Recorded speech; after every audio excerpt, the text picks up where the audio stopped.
রাধে রাধে, সবাই কেমন আছো? আশা করি সবাই ভালো আছো আর আমিও ভালো আছি। তো আজ আমার বিকেলবেলার দিকে খিদে পেয়ে গেছিলো, তো তার জন্যই দেখো রান্না করতে চলে এসেছি। তো আজকে রান্না করব তোমার ধোসা, কোকোনাট চাটনি আর তোমার একটা তরকারি।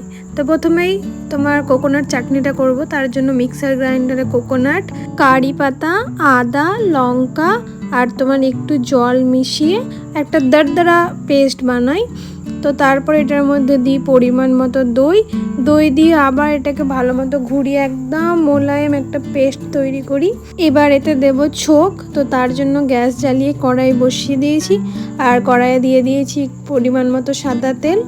তো প্রথমে সাদা তেলটা একটু বেশিই দিয়ে দিয়েছিলাম, তারপরে কমিয়ে দিই। তারপরে দেখো সরষা আর কারি পাতা সেই তেলটার মধ্যে ছেড়ে দিই। এই দুটো ভালো মতো ফুটে আসলে তাতে তোমার দিয়ে দিই শুকনো লঙ্কা একটা আর একটু জিরে।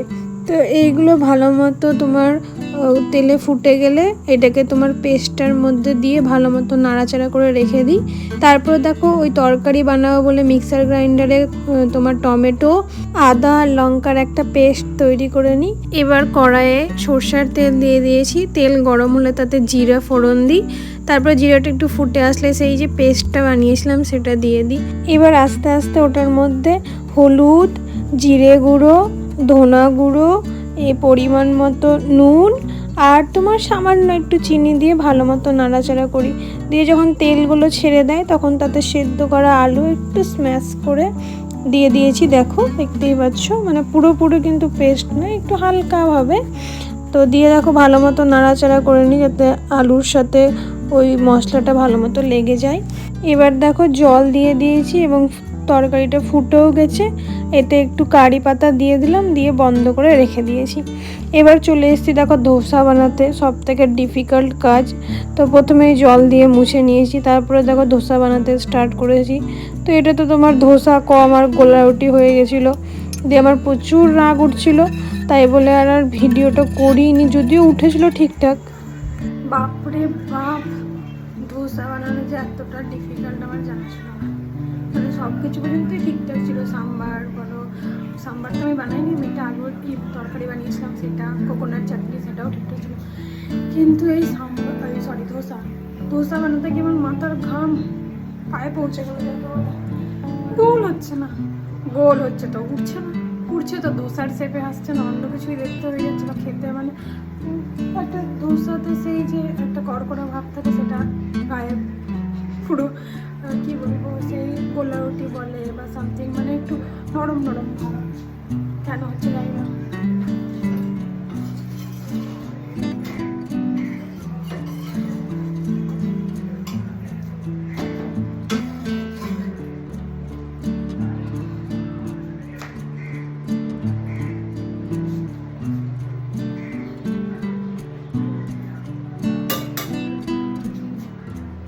ধোসা বানাতে গিয়ে আমার মাথা খারাপ হয়ে গেছে, তাই জল খেতে হবে।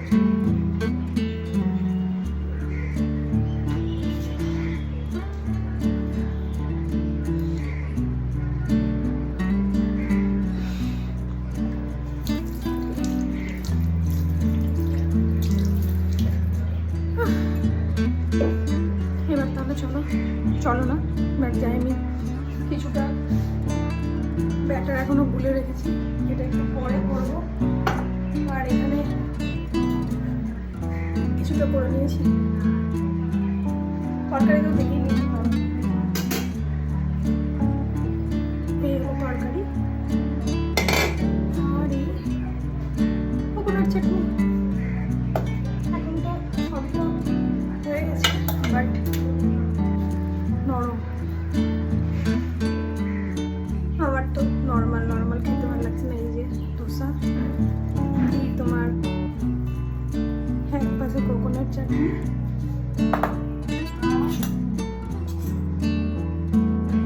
ওটার মধ্যে তোমার তরকারি, দুটো মিশিয়ে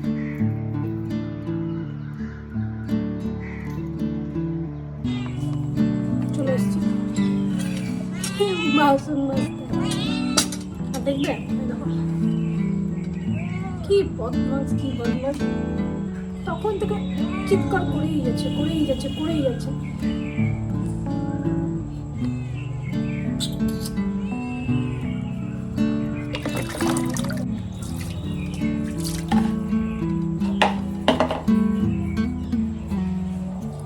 কিছু মাসুল মা মেজে দিয়েছে, আমার জন্য শুধু এই কটাই, মানে তোমার কড়াই একটা, ছড়ি আর এই সারাশিটা। চলো ফটাফট মেজে দিচ্ছি। এই যে নিয়েছি, এর থেকে বেশি পরিষ্কার করা আমি পারবো না।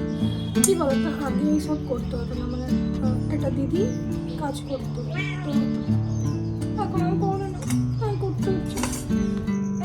পুরো মাথায় পুরো আমার তেল, দেখতে একদম জঘন্য লাগছে। আর এটাকে দেখেছো, এখন আদর খাবে। এবারে একে কীভাবে বোঝাই যে আমার এখনো রান্না কমপ্লিট হয়নি। নামিয়ে দিলে ট্যা ট্যা ট্যা ট্যা।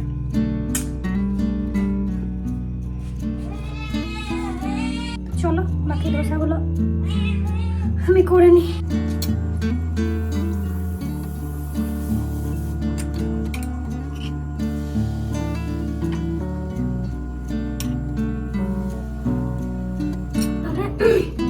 ব্যাপারগুলো করে নিই, তোমাদের সাথে পরে দেখা হচ্ছে।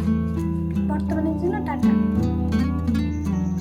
আরে কি বলবো, এই দেখো সুন্দর দোসা হয়েছে, একদম কড়কড়ে।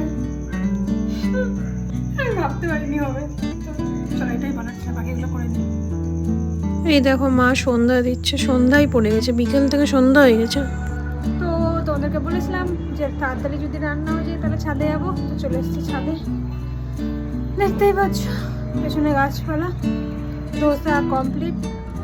ধোসা করতে আমি সেই মানে ঘন্টা ঘন্টা লাগিয়ে দিয়েছি, কারণ প্রথম দিকে ধোসা হচ্ছিলো না, মাথা খারাপ হয়ে গেছিলো। তো লাস্টের দিকে ধোসাগুলো তাও ঠিকঠাক হয়েছে। এখন রান্না করে আমি পুরো ক্লান্ত। দাঁড়াও, সন্ধ্যা করতে চললো না, তো এটা বেঁধে নিই, এটা আমার মা বলবে ভূত ধরবে। না, মা ভূত ধরবে বলে না, মা বলে যে কি সন্ধ্যায় চুলগুলো রাখতে হবে। তো এই দেখো আমি নিচে নেমে চলে এসেছি আর সবার জন্য খাবার রেডি করে নিয়েছি। তারপর আমি মাকে আর বাবাকে দুজনকেই খাবার দিয়ে দিই এবং নিজেও খাবার নিয়ে এখানেই বসে পড়ি। তো চলো আগে কিছুক্ষণ খেয়ে নিই, তারপরে তোমাদের সাথে কথা বলছি। তো আমি আবার তোমাদের সামনে চলে এসেছি, একদম স্নান টান সব কমপ্লিট হয়ে গেছে, কিন্তু মুখটা দেখাতে পারছি না, কারণ প্রথম কথা মুখেতে একটা তোমার ফেসিয়াল হ্যাক ট্রাই করেছি, যদি কোনো মানে রেসপন্স পাই, কিছু যদি হয় তাহলে শেয়ার করব। আর দ্বিতীয়ত এই যে এইটা পণ্ডিতটা একটুও ভিডিওটা করতে দিচ্ছে না আমাকে, তো আজকে একে দেখতে দেখতেই আমি ভিডিওটা তোমাদের এন্ড করছি। তো দেখতেই পেয়েছো সবার আমাদের খাওয়া দাওয়া হয়ে গেছে। তো আজকের মতো এইটুকুই ছিল। তোমরা সবাই খুব খুব খুব ভালো থেকো, আর ভিডিওটা ভালো লাগলে লাইক করে দিও অ্যান্ড সাবস্ক্রাইব করে নিও। তোমাদের সাথে আবার দেখা হবে নতুন কোনো দিন, নতুন কোনো ভাবে, নতুন কোনো ব্লগে। ততদিনের জন্য সবাই খুব খুব ভালো থেকো and tata, bye bye, good night. আমি দেখো ওরা তোমাদেরকে বলছে, তো হচ্ছে মানে ওর এখন প্রবলেম যে আমি কথাও বলবো না, কিছু না, আমি বকলে ওর সাথেই বকি, নয়তো কারোর সাথে না।